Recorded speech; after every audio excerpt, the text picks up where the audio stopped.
お疲れ様です。お疲れ様です。今回は、大日本帝国陸軍で編成された数多くの師団の中でも、歴戦の雄にして、北鎮部隊と恐れられた伝統師団、第7師団を解説するが、その前に、一つ御礼を。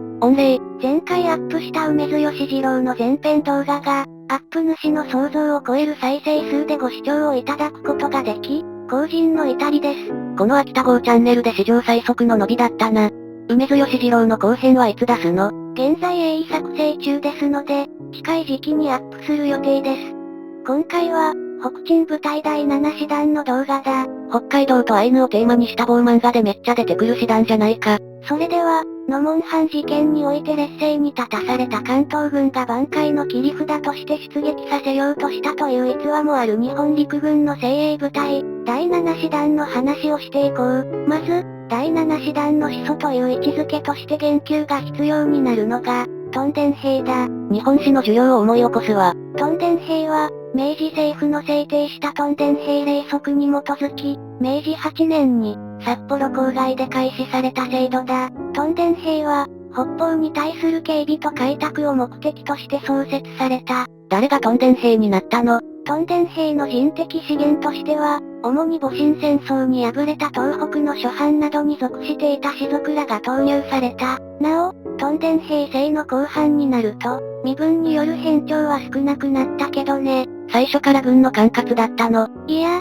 最初は北方開拓を担任する開拓使の管理下にあったんだが、開拓使廃止後は、陸軍省の管理下に入り、有事以外は警備を担当することから準憲兵として扱われたらしい。イメージだと結構きつい職業だったのかな？軍人にして開拓民だから、当然肉体的には厳しい職業だったが、待遇面に関しては相応に経済的な配慮がなされており、屯田兵には土地と家屋が提供され、当該家屋は豪奢なものではないが、当時の水準から言えばそれほどひどい家屋ではなかったらしい。設計の関係で冬はめっちゃ寒かったらしいけどね。さて、屯田兵の入植により、後年の第7師団の原型が形成されていくんだが、屯田兵と第7師団を語る上で、その始祖とも言うべき軍人に触れる必要がある。誰？その始祖たる軍人って？長山武四郎、屯田兵を掌握した大物軍人にして、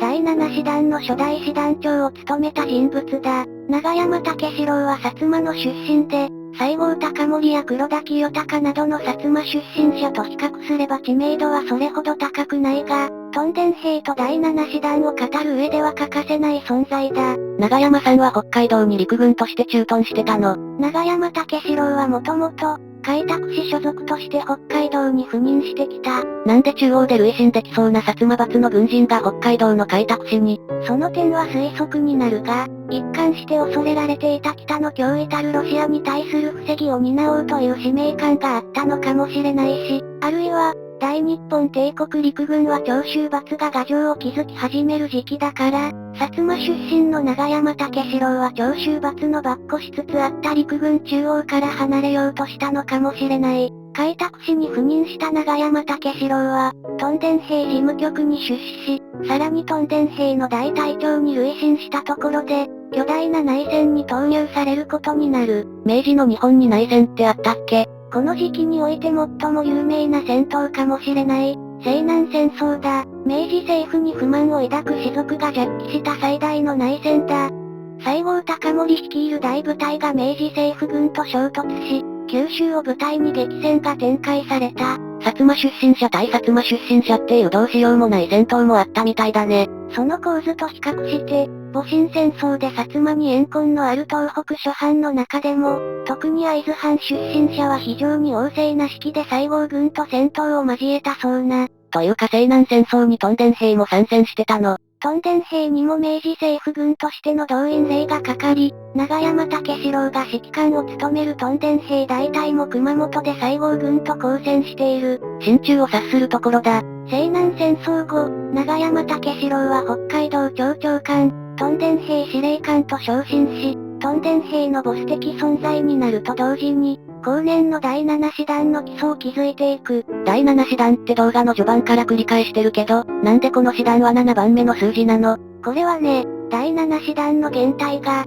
屯田兵という特殊な集団だったことによる。色々特殊な集団だと思うが、その文脈で言うとどんな点が特殊だったの？明治政府は、武士階級を解体し、国民海兵の大号令の元徴兵令を施行して新しい軍隊の兵士をかき集めたが、この点、屯田兵は特殊な立場で、徴兵制によって構成された集団ではなく、志願制によって組織された部隊だった。他方、徴兵制で集められた兵士らは、明治政府に反発する士族の反乱鎮圧等を目的として、全国に整備された軍部隊に配属された。すなわち、東京鎮大、仙台鎮大、大阪鎮大、熊本鎮大、名古屋鎮大、広島鎮大の6大集団だ。この6大集団が、より近代的な師団に改組され、後年に226事件を引き起こす東京の第一師団、警察との激烈な闘争となったゴーストップ事件を引き起こす大阪の第4師団など、第1から第6までのナンバー師団として、帝国陸軍の戦力を構成することになった。そして、これら徴兵制の申し子とも言うべき6鎮大を前身とする6個の師団に続く師団として、志願制の屯田兵を基礎とする第7師団が誕生したわけだ。そういう意味で第7師団は成立過程からして特殊であり、屯田兵だけでなく徴兵制による兵士も組み込まれていったものの、その武力を称賛された一因がそういう点に仮にあったら、個人的には興味深いと思う。屯田兵の部隊がどうやって第7師団になったの？その過程を見ていこう。まず、札幌近郊に主に駐屯していた屯田兵は、北海道の道路開発の進展に伴い、徐々にその駐屯領域を拡大し、ロシアの備えたる北方に睨みを利かせるエリアに進出していく。そして、明治維新を成し遂げ、西南戦争も乗り越えた帝国陸軍が掴んだ対外戦争の勝利が、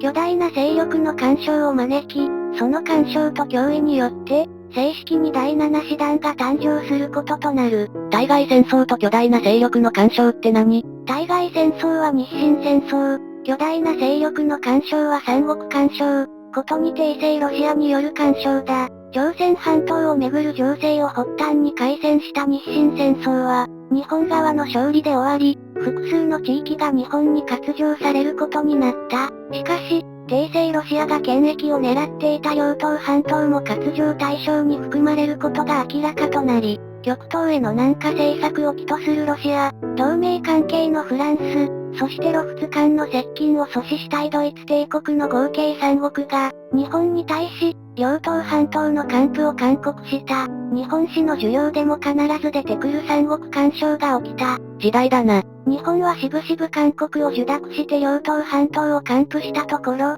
帝政ロシアはまんまと両東半島の一部の租借に成功し、日露間の軍事的緊張が俄然高まった。帝国陸軍としては、現実化した帝政ロシアの脅威に対抗すべく軍備拡充に突っ走り、近衛師団や、鎮大を改編した第1から第6に至る6個のナンバー師団に加えて、臨時としての編成を経て、正式に北海道に第7師団が誕生する。新設されたのは第7師団だけだったの？いや、青森県の第8師団、石川県の第9師団、さらには第10師団から第12師団も新設され、陸軍兵力が拡充された。初代師団長は誰が進歩されたの？屯田兵の領袖と言っても過言ではない大物、長山武四郎だ。長山武四郎は帝国陸軍の現役将校の座を退くまで第7師団の師団長を務め、後任に師団長職を譲った後は、貴族院議員となり、人生の最後まで北鎮を気にかけていたという。後任の師団長って誰なの？大迫直春だ。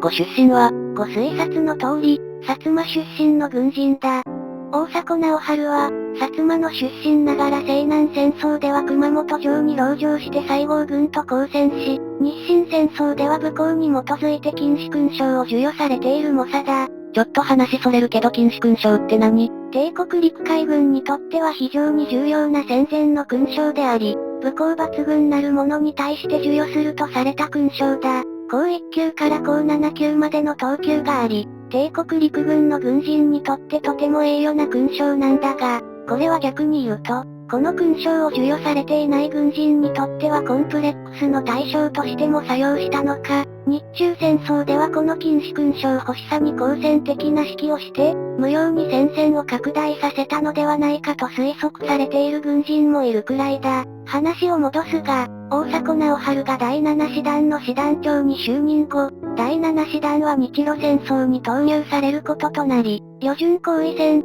奉天海戦と、ロシアとの激戦を経て、日本陸軍の精鋭師団としての名声を確立していく。前編はここまでだ。さて、以上の通り、第7師団前編の解説をしてきたが、当解説チャンネルである秋田号だけでなく、ナチスドイツ国防軍や大日本帝国陸軍の戦車、突撃砲、高射砲、対戦車自走砲などを扱っている、飛行情報号というチャンネルもやっているので、概要欄にリンクを貼っておくので興味のある方は秋田号のチャンネル登録だけでなく、飛行情報号もご覧ください。画像の動画は、ナチスドイツ国防軍が、1号戦車など機銃を装備した戦車部隊を中心に、ポーランド軍を世界が驚く速さで打ち破ったポーランド戦役の解説をした動画です。ここまで見てくれた人、ありがとう。秋田号と飛行情報号のチャンネル登録をよろしくお願いします。